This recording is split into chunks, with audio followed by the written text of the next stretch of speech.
আসসালামু আলাইকুম। আমি হঠাৎ করে চলে গিয়েছিলাম স্টেশনে।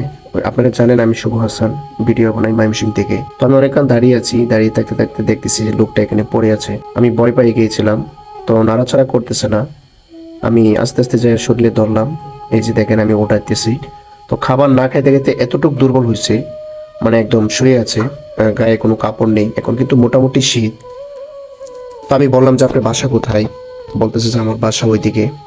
তো একটা কথা আমি ২-৩ বার জিজ্ঞেস করি, বাট আমি শুনতে পারি নাই। দেখেন পাগুলা সে নিচে নিচে নাড়াইতে পারতেছে না। খাবার না খাইতে খাইতে শরীর এতটুক দুর্বল হয়েছে, আমি কি বলবো আসলেই। তো বয়স কিন্তু বেশি হয় নাই, ৬০-৬৫ বছর বয়স হবে। তো তার কিন্তু শ্বাসকষ্ট, হাঁপানি আছে। ওই যে দেখেন তার মুখে দিয়ে এদিক দিয়ে কফ বের হচ্ছে, আমি টিস্যু দিয়ে কফ পরিষ্কার করতেছি। এগুলোর মধ্যে মাসি বসতে বসতে একদম অবস্থা খারাপ হয়ে গিয়েছে। আপনারা জানেন আমি অপরিষ্কার পাগল, অবহেলিত লোকজন ওদের কাছে থাকি, ওদের সাথেই থাকি।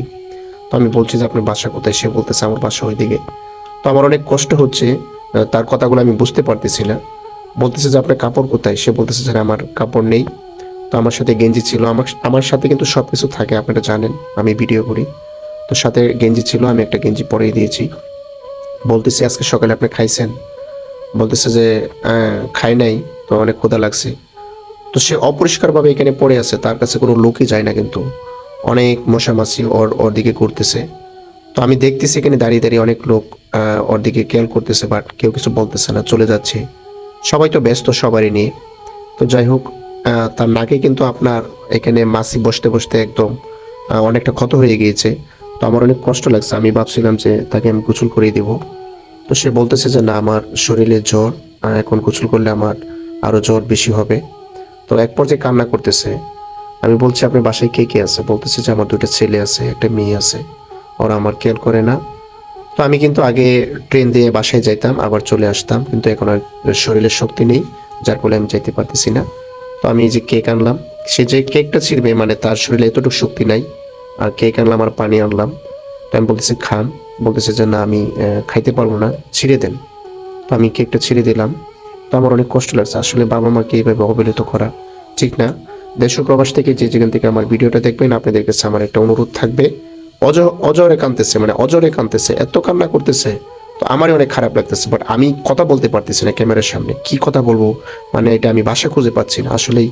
মা বাবাকে এত অবহেলা করা, এটা আসলে কি বলবো। তো আমি ভাষা হারিয়ে ফেলছি। আপনারা সবাই আমার জন্য দোয়া করবেন, আমি যেন সবার পাশে থাকতে পারি, এভাবে যেন আপনাদেরকে নিয়ে এগিয়ে যেতে পারি। এটা লোকেশনটা হচ্ছিল ময়মনসিংহ রেল স্টেশন। তো রেল স্টেশনের যে গেটটা আছে, কিসি গেটের সাথেই এখানে বারিন্দার দিক দিয়ে পড়ে আছে। তো অনেক ক্ষুধা পাইছে। তো আমি বলছি আপনি আস্তে আস্তে খান। তো খাচ্ছি, কিছুক্ষণ পর পরই খাচ্ছি। তো আবার আমি যে পানি খাওয়াই দিলাম। তো আগেই বলছিলাম যে একটু পানি খেয়ে নেন। বলতেছে যে না, আমার অনেক ক্ষুধা লাগছে, আগে খাবো। ভিডিওটা সবাই শেয়ার করে দিবেন, আপনাদের কাছে অনুরোধ থাকবে লাইক কমেন্ট শেয়ার করে দিবেন। আপনারা যদি আমাকে হেল্প না করেন, আমি ভিডিও করতে পারবো না। অবশ্যই অবশ্যই ভিডিওটা শেয়ার করে দিবেন। আপনাদের বাসার আশেপাশে অপরিষ্কার পাগল থাকলে অবশ্যই আমাকে নক দিবেন, আমার স্ক্রিনে নাম্বার দেওয়া আছে।